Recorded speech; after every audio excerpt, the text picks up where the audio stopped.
독후평 동자동 사람들. 저자 정택진.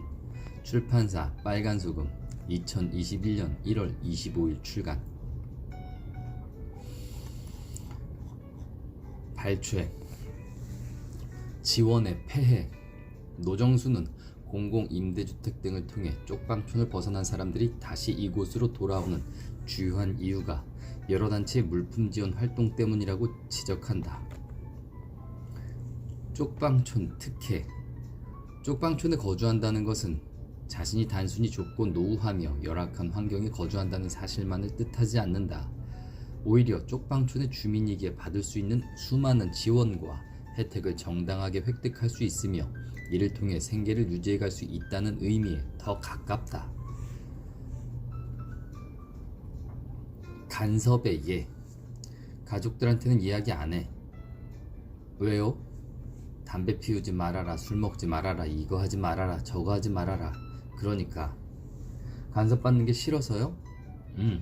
연락 안 하는 게 나아. 수급비가 모자라 밥을 굶거나 돈을 빌리고 명의도용과 같은 각종 사건, 사고에 휘말리면서도 항상 자기가 알아서 할 테니 가족에게는 알리지 말라고 신신당부했다. 큰언니가 제공한 관심과 돌봄은 정영이에게 이거 하지 말아라, 저거 하지 말아라 라는 간섭과 통제에 가까웠다. 수급비의 역기능. 기초생활수급 덕분에 가족에게 의지하지 않고도 지속적인 소득을 확보할 수 있게 되자 그녀는 굳이 가족을 찾아오려 하지 않았다. 수급자의 걱정. 기초생활보장제도에 관한 정보 부족이나 주거조사관이 오고 나서 수급이 끊겼다는 식의 무성한 소문은 언제 수급이 중단될지 모른다는 우려와 공포를 불러일으킨다. 현장 연구를 진행하는 동안 주민들은 기초생활수급에 대한 우려와 공포를 수없이 내게 들려주었다. 주민들은 자신의 현재 상황 때문에 곧 수급이 끊기는 것은 아닌지, 수급이 끊기면 앞으로 어떻게 해야 하는지, 어째서 이번 달 수급이 제대로 나오지 않았는지 물어오곤 했다. 기초생활수급은 쪽방촌 주민들의 삶을 유지하기 위한 가장 중요한 수단인 동시에 그 수단이 사라졌을 때 언제라도 일상이 중단될 수 있다는 공포와 두려움의 대상이다. 주체적 역할. 최소한 홍인택과의 관계에서 정영이는 홍인택에게 그리고 광주에 있는 아이에게 돌봄을 제공할 수 있는 주체적인 존재일 수 있다. 정영이에게 삶의 온전함이란 이를 통해 획득할 수 있는 것이다. 무연고자 장례. 첫째, 화장을 마친 무연고 사망자의 유골은 장사 등에 관한 법률 제12조와 서울시 공영 장례지원 절차에 따라 경기도 파주시 용미리 제1묘집 100구역의 무연고 추모의 집으로 옮겨져 10년간 봉안되거나 서울시립 승하원 실외에 마련된 유택동산에서 곧장 산골된다. 그러나 최경철의 유골은 동료 마을 주민에 의해 동자동까지 옮겨진 뒤 제3의 장소에서 산골되었다. 무연고자 장례. 둘째, 무연고자 사망자의 유골이 파주 무연고 추모의 집에 봉안될 때에는 유족이 유골을 찾으러 올 것에 대비해 완전히 분골하지 않고 봉안하는 것이 보통이다. 쉽게 말해 가루 형태로 빠지 않고 뼈 조각 그대로 봉안한다. 그러나 최경철의 유골은 가루로 분골된 뒤 강영섭에 의해 산골되었다.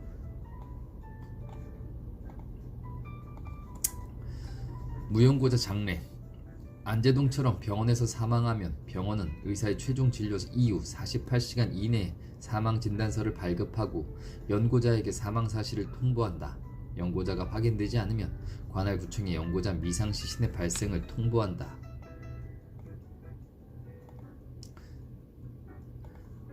무연고자 장례 차이. 어째서 굳이 일반 장례를 치렀냐는 물음에 강영섭이 대답했다. 일반 장례식은 사흘, 나흘 만에 나갈 수 있잖아요. 그런데 무연고로 하면은 차디찬 데서 영안실에 짧게는 한두 달, 길면 3개월에서 6개월까지도 가요. 연고자 찾는 것도 있고 수사도 해야 하니까.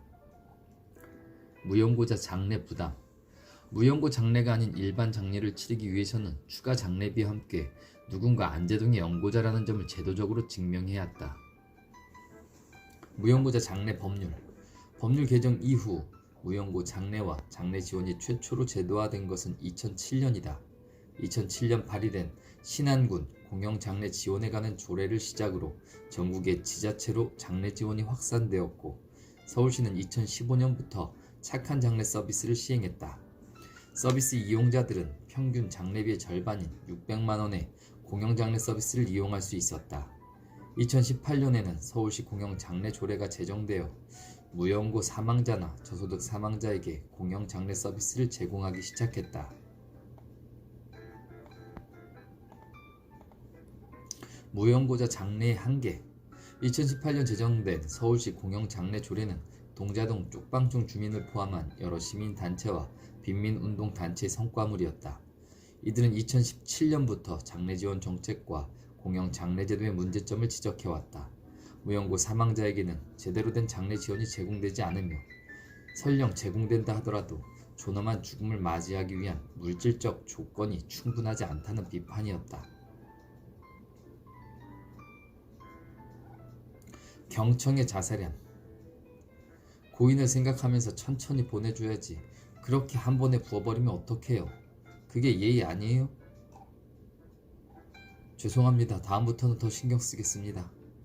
장례를 진행한 간사는 멋쩍은 표정으로 주민들에게 사과했다. 주민들이 볼 때 이러한 행정 절차에서 무연고 사망자는 추모와 애도의 대상이 아니라 정리되어야 할 짐짝에 가깝다. 사실혼 배제.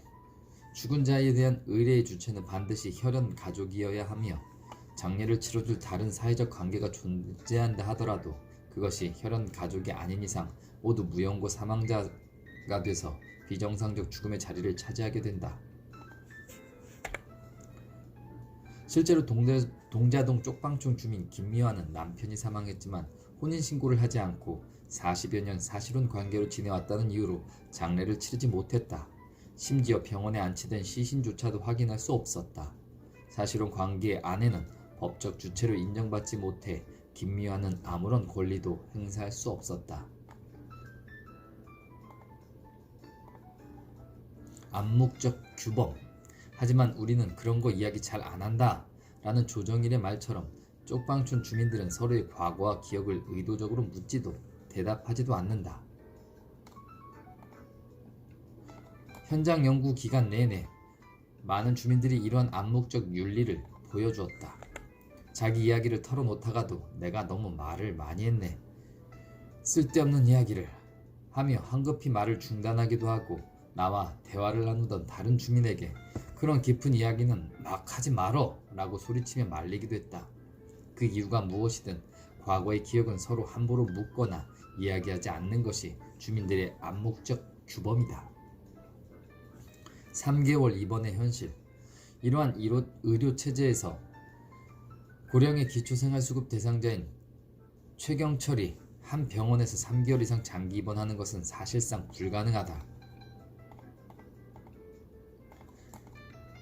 민간 공공병원을 막론하고 입원 기간이 늘어날수록 정부가 병원에 지급하는 급여가 점차 삭감되기 때문이다. 따라서 병원이 수익성을 유지하기 위해서는 50% 가까이 급여가 삭감되는 3개월을 초과하기 전에 입원 환자를 내보내야 한다. 대부분 장기 입원이 불가피한 재활치료를 하면 더욱 심각하다. 3개월 입원 배경. 최경철이 요구받았던 기다림과 이동은 의료체계 안에서 등장하는 국가의 돌봄이 어떤 형태로 나타나는지 잘 보여준다. 두 사람이 경험한 기다림과 이동은 의료체계의 모순적 구조와 시장화, 공공병원의 공공성 약화, 기초생활수급제도의 맹점 등 여러 조건이 맞물리면서 발생했다. 하지만 이러한 구조적, 제도적 조건들은 의료진의 판단이라는 선언 뒤로 사라진다. 그리고 기다림과 이동은 의료적 근거에 따라 내려진 합리적 판단의 일부이자 공적 의료체계의 돌봄을 받기 위해 필수적으로 요구되는 환자, 기다려야만 하는 자로서의 존재 방식이 된다. 이에 순응해야만 환자는 의료체계에 접근할 수 있다. 국가 책임 회피.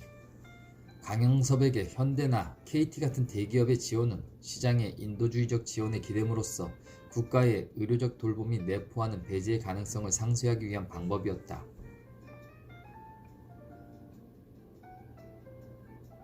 나눔과 나눔.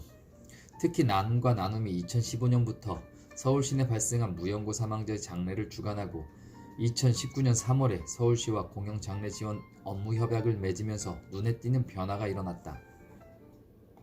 현재는 빈소와 제사상 마련, 충문과 조사 낭송, 종교의례 실시 등 망자가 존엄한 마지막을 맞이할 수 있도록 돕는 절차가 시행되고 있다. 그러나 나눔과 나눔의 무연고 장례가 완전히 제도권 안으로 들어온 것은 아니다. 여전히 연고자 규정 문제나 시신 처리 절차와 관련 법적, 행정적 영역에 개입할 수 있는 여지는 크지 않다. 적반하장. 너 뭐 하는데? 나 먹이고 살리고 입히고 의식도 다 해결해줘야 되는 거 아니야? 국가가 너희한테 그렇게 시킨 거 아니야? 근데 왜 넌 안 해? 자신이 사회복지사인데도 황민욱은 너희가 먹이고 살려야 된다라는 말을 듣고 난 뒤 복지 역할에 대해 일말의 회의를 품었다. 자활의 어려움. 여기서 자활하다가 끊어지면 실업급여 받지. 실업급여 받다가 끊어지면 다시 자활하지.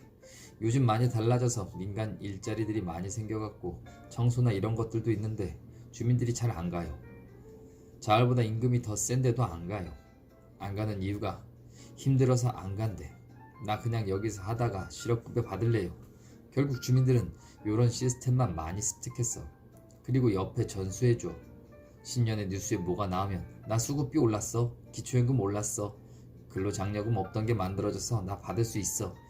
이런 식으로 사람들이 변하고 있다는 거예요. 의존. 의존은 윤리적 악이자 빈곤의 문화다. 또한 쪽방촌 주민들이 보편적으로 보여주는 특성인 동시에 이들을 빈곤과 쪽방촌이라는 조건에서 벗어나지 못하게 하는 원인이다. 의존에 대해 주의 교회는 종교적, 인도주의적 개입의 형태를, 쪽방상담소는 제도화된 복지 형태를 취하고 있지만 이들 실천 바탕에는 공통 서사가 있다. 의존이 임금 노동과 경제적 생산을 핵심으로 한 독립, 자립, 자활과 대비되면서 윤리적 악으로 격화된다는 것이다. 노동을 통한 독립, 자활, 자립이 최종적인 목표로 설정되는 한 의존에 더 씌워진 낙인은 지원 물품에 기대어 살아가는 쪽방 주민에게 그대로 전가될 수밖에 없다. 줄서기. 그러나 기다림은 단지 효율을 위한 행정적 절차만이 아니다. 기다림은 통제의 기술이자 정치적 전략이기도 하다. 행정 대상에게 특정한 덕목을 갖추고 규율에 따르도록 요구함으로써 수능적 주체를 만들어내는 정치적 효과를 발생시킨다.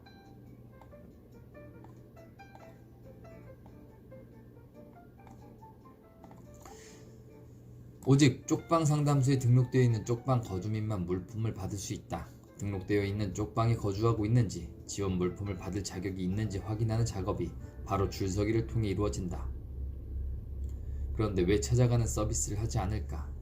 줄 세우기를 하지 않는다고 하면서. 줄서기. 지속적인 선별과 배제를 경험했다. 그러면서 나누어주는 자와 받는 자 사이의 관계가 사람 대 사람의 관계가 아니라고 느껴졌다. 디지털 구빈원. 버지니아 유뱅크스는 1820년대 이후 구빈원의 역사와 현대 미국 복지체계의 전산화를 연관시키면서 전산화된 현대 복지 시스템이 일종의 디지털 구빈원으로 작동하고 있다고 분석한다. 유뱅크스에 따르면 전산화된 복지 시스템은 공적 혜택에 대한 진입 장벽을 높일 뿐 아니라 도덕적 분류체계를 통해 빈곤을 범죄화하고 데이터를 기반으로 빈민의 행동을 통제한다. 인격에 대해 유뱅크스와 피쉬의 논의처럼 쪽방 상담소의 전산화된 선별 시스템은 받을지도 모른다는 일말의 가능성마저 막아버림으로써 정영이가 바란 사람으로서의 대우를 불가능하게 만들었다. 자격을 결정하는 단순한 기준이 빈민 당사자의 복합적인 상황보다 우선이었다.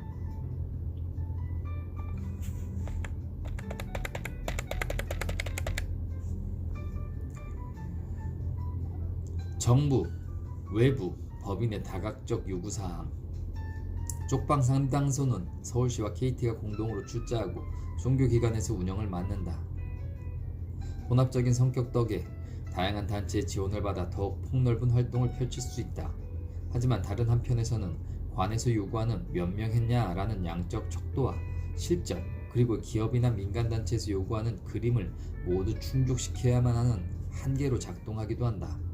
줄서기는 이러한 요구를 한꺼번에 충족시킬 수 있는 가장 효율적인 방법이다. 아닌 척 지원하기. 예컨대 칠레 산티아고 빈민 거주 지역의 주민들은 선물과 증여를 통해 서로 돕고자 한다. 그러나 이들은 받는 이의 존엄성을 지켜주기 위해 마치 자신의 행위가 주는 행위가 아닌 척한다.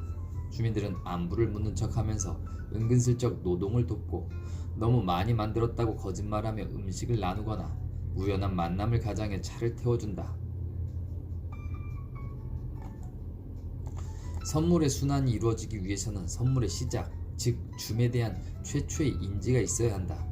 그러나 주민들의 아닌 척 하기는 줌에 대한 상호 인지를 차단한다. 따라서 줌에 수반되는 돌려줌의 의무도 발생하지 않는다. 동료 주민의 도움을 받는다 하더라도 그것이 마치 도움이 아닌 것처럼 우연으로 가장된 이상 도움을 받는 이는 그 도움을 다시 되돌려줄 필요가 없다. 그렇기 때문에 설령 자신이 받은 도움이 돌려주지 못할 정도로 큰 것이라 하더라도 돌려줘야 한다는 의무에 응답하지 못하는 데서 발생하는 인격 손상을 방지할 수 있다. 아닌 척 지원하기. 소규모 수렵채집 사회의 분배 원칙도 비슷하다. 아프리카 칼라하리 사막의 쿵 부시맨, 이들에게는 사냥에 성공을 한 사냥꾼을 모욕하고 비난해야 할 의무가 있다. 만약 사냥꾼이 너무 많은 짐승을 잡으면 마치 자기가 추장이나 아주 중요한 사람이 된 것처럼 생각하기 쉽다. 결국 자만심 때문에 언젠가는 부족의 누군가가 해를 입을지도 모른다. 그래서 부시맨 사냥꾼의 능력을 의례적으로 모욕하고 비난함으로써 교만해지지 않도록 억제한다. 아닌 척 지원하기.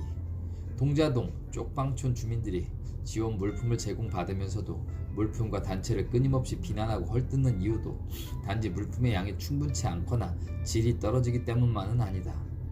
또한 곽주영의 비판처럼 주민들이 응당 줄 것이다 하는 생각과 얻어먹는 버릇에 젖어 무언가에 고마워할 줄 모르기 때문도 아니다. 주민들이 보여주는 비난과 헐뜯기는 칠레 빈민촌의 주민들의 시간적 선물, 부시민을 모욕해야 할 의무와 비슷하다. 물건을 나눠주는 이들이 자신의 능력과 호의를 드러냄으로써 쪽방촌 주민들을 타자화하고 단순한 수혜자의 위치로 전락시키는 것을 막는 방식이다.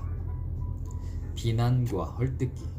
주민들의 비난과 헐뜯기가 현장에서의 유례적인 행위로 그치는 것이 아니라 쪽방촌 전체에 공유되면서 생색내지 못하게 하는 무언의 압박으로 작동될 수 있다는 점을 보여준다.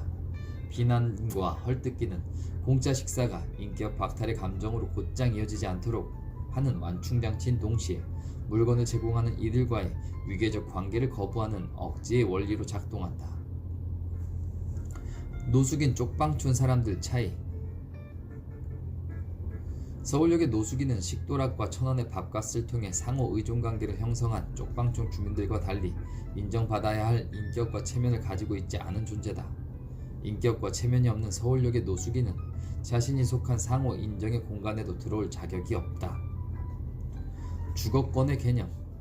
주거권은 이중적 의미를 지닌다. 소극적 의미에서의 주거권은 도시 재개발, 젠트리피케이션, 임대료 상승, 일방적 퇴거 통보 등 빈민의 삶을 파괴하는 시장 논리에 대항해 지속적인 거주를 요구할 수 있는 권리를 말한다.